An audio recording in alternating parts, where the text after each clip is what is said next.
Now discussing about gout and pseudo-gout, so both of them are included in the category of crystal-induced arthropathies. There is intra-articular deposition of tiny crystals. Okay, so gout refers to the disease that occurs in response to presence of monosodium urate crystals in joints, bones, and soft tissues. Okay, it occurs because of hyperuricemia when the uric acid value is more than 7 mg per dl. Okay. So see, basically, I like to remember it as D, D, D. So diet, increase non-vegetarian diet, okay, and D for drinks. So any wine, beer, alcoholic drinks. Then again D for drugs, okay. Especially in ATT, you have HR, Z, E, S. So Z and D, they are more responsible for gout, okay. So increased intake based on diet and drink, you can have gout. Increased production, again because of HGPRT deficiency or PRPP synthetase overreactivity, and in von Gierke disease also glucose 6-phosphatase deficiency. So type 1 glycogen storage disorder, you can have this. Okay, again increased nucleoprotein turnover. See, when the cells are dying, all the nucleic acids are basically purine metabolites. They give you uric acid. So increased cell turnover, so you can see it in lymphoma, leukemia, and hemolytic anemia, and again chemotherapy, radiation therapy. And again decreased renal excretion. See, whenever there is acid, it precipitates more acid. So diabetic ketoacidosis, lactic acidosis, and inherited so isolated renal tubular defects. So under excretors, if you are not excreting out the uric acid because of renal failure also. Okay, again it is more common in males. Okay, its prevalence increases with age because of increasing serum uric acid concentration. So basically in acute gout, see, it usually involves a single distal joint. So base of the great toe is most commonly affected. So that is first metatarsophalangeal joint. So it is also called podagra. And you can see sudden onset gout attack, and there is severe pain, redness, swelling of the affected joints. Okay, so after the base of the great toe, you can have the involvement of ankle, midfoot, knee, just go upwards. Okay, and then small joints of hand, wrist, and elbow. Next, and there may be periarticular swelling as well, erythema also, fever and malaise, and acute attacks may also manifest as bursitis, tenosynovitis, or cellulitis also. Then recurrent and chronic gout, see, usually after an acute attack, within 1 year, usually you can have a second episode and the frequency keeps on increasing.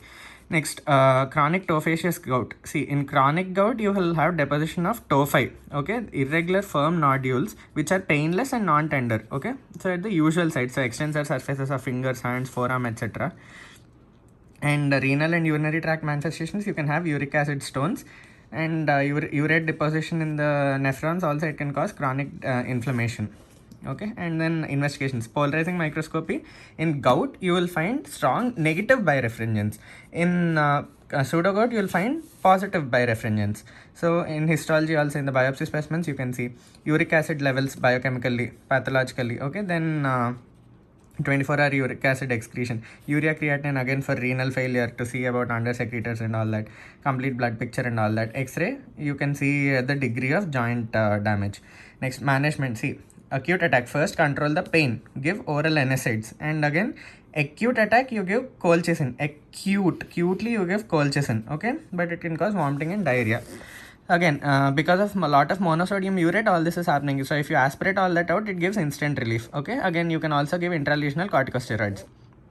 Never give allopurinol and uricosuric drugs in the acute attack, they can worsen it. Okay, so long-term management, again lifestyle changes, change your diet, change your drinks, etc. So then allopurinol. See, allopurinol is something you use for gout. Okay, long allopurinol. Okay, so chronic gout only you have to use allopurinol. In acute attack you have to use colchicine. Okay, so use allopurinol. It's a xanthan oxidase inhibitor. It reduces conversion of hypoxanthin and xanthan to uric acid. Okay, dosage is 100 to 300 mg. Then again febucoxat is a new drug, and it is a non-purine selective inhibitor of xanthan oxidase. So it can be used in patients. Basically, see, febuxostat is metabolized mainly in the liver. It has nothing to do with the kidney. So in renal failure, you can give febuxostat. Okay, but here's allopurinol. It has renal excretion through the urine. So in renal failure, don't give allopurinol. Give febuxostat. Then again, if they're not responding to both of these drugs, the gout, then you give uricosurics. Okay, you give basically pegloticase, rasburicase, etc.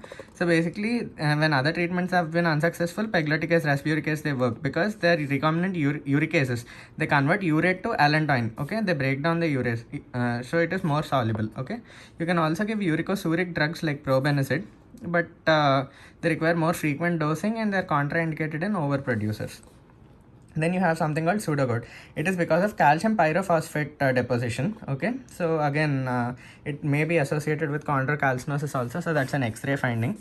So pseudo-gout, again, it is age associated, mostly seen in the knee, followed by the wrist and the pelvis.